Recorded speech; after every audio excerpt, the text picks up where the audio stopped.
السلام علیکم ورحمۃ اللہ وبرکاتہ۔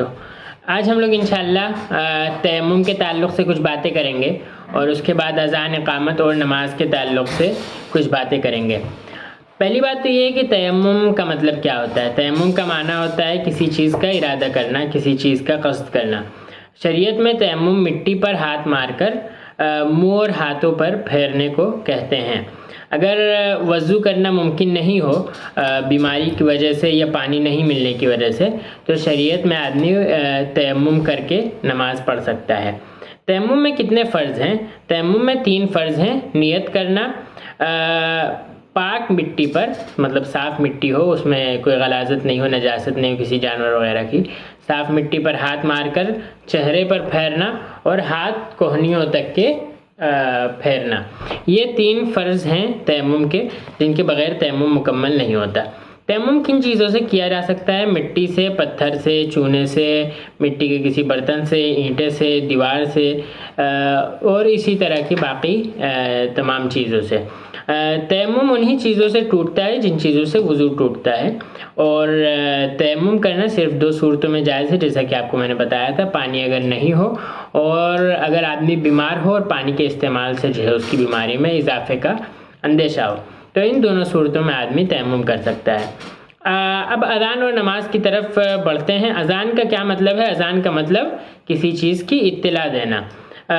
شریعت میں نماز کے لیے لوگوں کو پکارنے کو اذان کہا جاتا ہے۔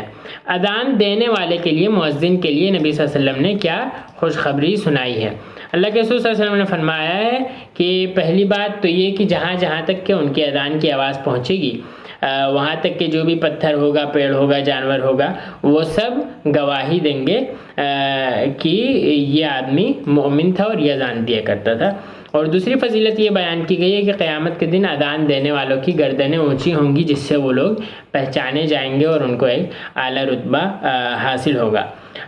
بخاری اور مسلم کی حدیث کے مطابق اذان سے شیطان پر کیسی کیفیت طاری ہوتی ہے؟ شیطان گھبراہٹ میں اس جگہ سے جتنی دور ہو سکے اتنی دور بھاگنے کی کوشش کرتا ہے، اور جب اذان ختم ہوتی ہے تو پھر واپس آ جاتا ہے۔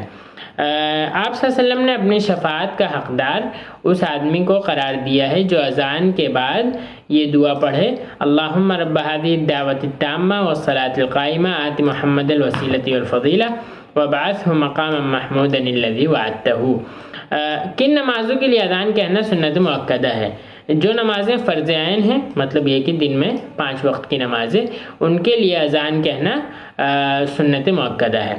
اذان کا جواب دینا مستحب ہے۔ اذان کے جواب دینے میں مؤذن جیسا جیسا کہتا جائے ویسا ویسا ساتھ میں پیچھے دہرانا ہوتا ہے۔ جب مؤذن حی علی الصلاح اور حی علی الفلاح کہے تو اس میں لا حول ولا قوت الا باللہ پڑھنا ہوتا ہے۔ اس کو ہم لوگ اذان کا جواب دینا کہتے ہیں۔ اقامت کہنا اس شخص کا حق ہے جس نے اذان دی ہو۔ بچے کی پیدائش پر اس کے دائیں کان میں اذان دینا چاہیے اور بائیں کان میں اقامت دینی چاہیے۔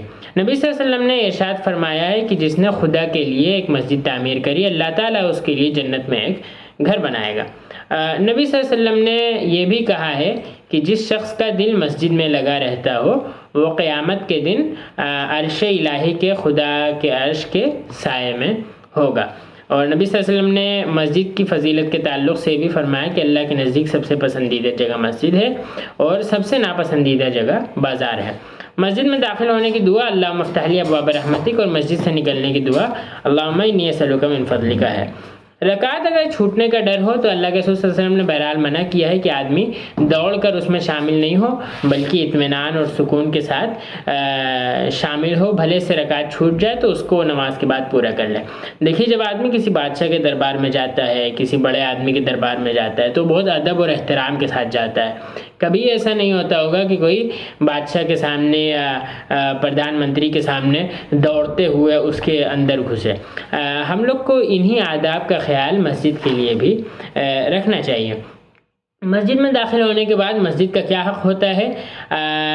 ایک تحیۃ المسجد پڑھے آدمی، مطلب ایک 2 رکعت سنت پڑھے، یا تو بیٹھ کر تلاوت کرے، استغفار کرے۔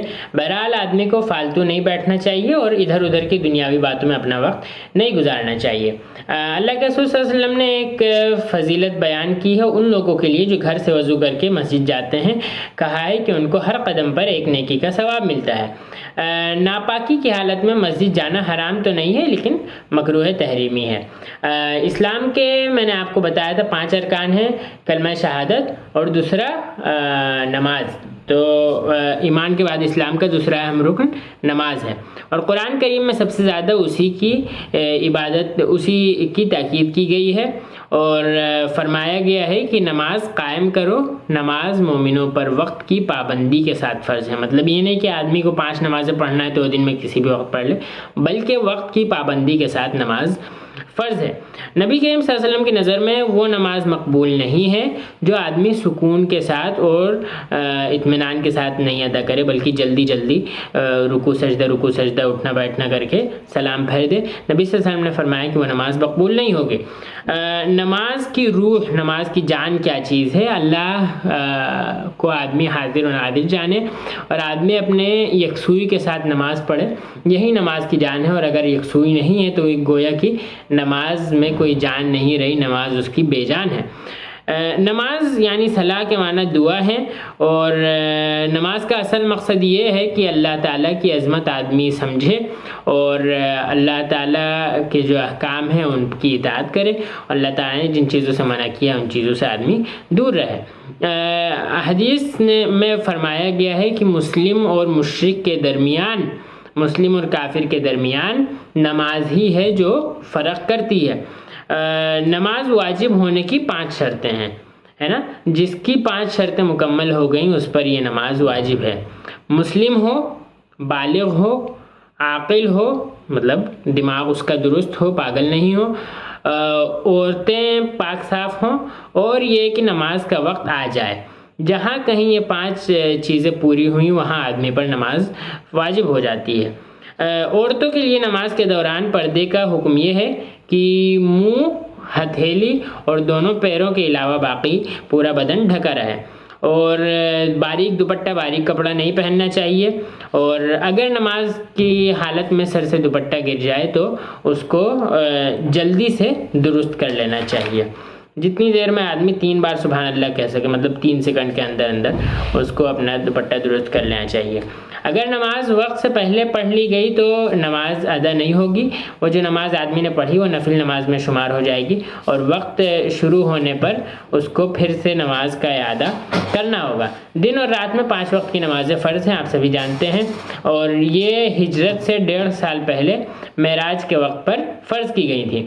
3 وقتوں میں نماز پڑھنا جائز نہیں ہے، مطلب بہتر نہیں ہے۔ سورج نکلتے وقت، زوال کے وقت، مطلب یہ کہ دوپہر کا جو ایک دم شدید وقت ہوتا ہے ظہر کی نماز سے پہلے کا، اور سورج ڈوبتے وقت، ان تینوں وقتوں میں نماز پڑھنے سے منع کیا گیا ہے۔ ان تینوں وقتوں کے علاوہ جب امام خطبے کے لیے کھڑا ہو جائے اور عید کی نماز سے پہلے، ان دونوں وقتوں پہ بھی آدمی کو مطلب سنت اور نوافل پڑھنے سے دور رہنا چاہیے۔ نماز کن لوگوں پر فرض ہے؟ ہر عاقل اور بالغ مسلمان مرد اور عورت پر نماز فرض ہے۔ اس کے صحیح ہونے کی 8 شرائط ہیں۔ بدن کا پاک و صاف ہونا، وضو کرنا، کپڑے کا پاک ہونا، جگہ کا پاک ہونا، ستر کا چھپانا، مطلب یہ کہ عورتوں کے لیے چہرہ، ہتھیلی اور پیر کے علاوہ باقی پورا بدن، اور مردوں کے لیے ناف سے لے کر گھٹنے تک، قبلے کی طرف منہ کرنا، وقت کا ہو جانا اور نیت کرنا، یہ نماز کے صحیح ہونے کی شرائط ہیں۔ نماز کے فرائض، واجبات اور باقی چیزوں پر گفتگو انشاءاللہ کل کے ایپیسوڈ میں۔ والسلام علیکم ورحمۃ اللہ۔